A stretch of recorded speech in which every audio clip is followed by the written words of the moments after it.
लक्षात ठेव लोणीकर, तुझ्या अंगावरचा काळा कोट हा आमच्या शेतकरी बापाच्या पैशात नाही. लक्षात ठेव लोणीकर, तू जो आमदार झालाय तो आमदार आमच्या शेतकरी बापाने केलाय. लोणीकर लक्षात ठेव, तुझ्या बुडाखाली जी गाडी आहे ती गाडी आमच्या शेतकरी बापाच्या पैशात नाही. लोणीकर, तू जो विमानाचं तिकीट काढतो ना त्या विमानाचं तिकीट सुद्धा आमच्या शेतकरी बापाच्या पैशात नाही. लोणीकर, तुझ्या आमदार निवासामध्ये राहतो ना त्याचा उपकार हे आमच्या शेतकरी बापाचा आहे.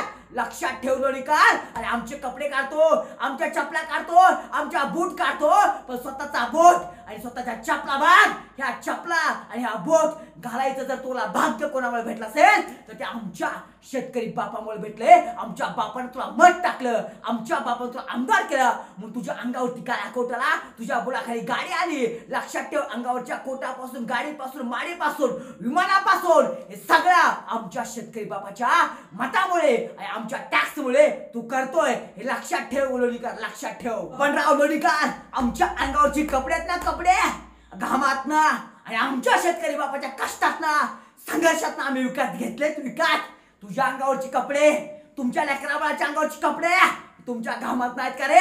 तुमच्या पैशात नाहीत का? गेले का कुठल्या आमदाराची बायको कामाला? गेले का तुमच्या घरातले पोरा?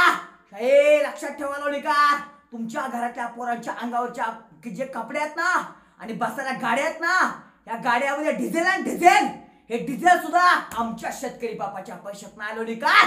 त्यामुळे शेतकऱ्यावर बोलताना जुबान विचार करून वापरायची, विचार करून लोणीकर. शेतकऱ्यांना भिकारी म्हणताय? अरे साले भिकारी तुम्ही आहेत, तुम्ही, तुमच्या राजकीय बाप.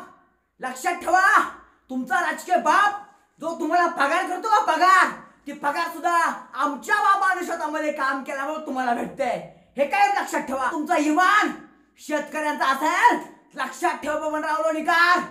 तो जो खातो ना घास, तुझ्या घरातली तुमची बायको, तुझी लेकरा जो घास खातो ना घास, तो घास पिकवतो आमचा बाप शेतामध्ये आणि आमचा बाप शेतामुळे एक दाणा पिकवतो, हजारो दाणे उगवतात आणि आमचा बाप शेतामध्ये घास पिकवल्यामुळे तुझ्या लेकरा बाळाला तोंडामध्ये आमच्या शेतकरी बापाने पिकवलेला घास मिळतोय. घास कष्ट करून नाही मिळत, आम्ही पिकवतोय, आम्ही कष्ट करतोय. अरे म्हणून तुम्हाला घरामध्ये सुखाची 4 भाकरी खायला मिळतात.